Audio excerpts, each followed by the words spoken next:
Hi అండి, నమస్తే. బాగున్నారా? నేనైతే చాలా బాగున్నానండి. మీ అందరూ కూడా బాగుండాలని, హ్యాపీగా, హెల్తీగా, పీస్ఫుల్గా, స్ట్రాంగ్గా ఉండాలని ఆ భగవంతుణ్ణి ప్రార్థిస్తున్నా.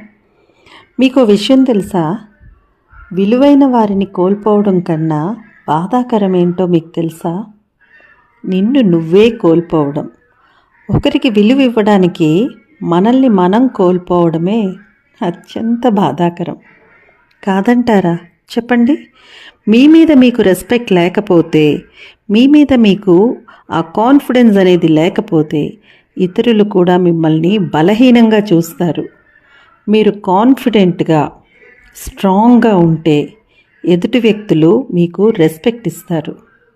ఇది గుర్తుపెట్టుకోండి. స్ట్రాంగ్గా ఉండండి, అంతే. హ్యాపీగా ఉండండి. అర్థమవుతుందా?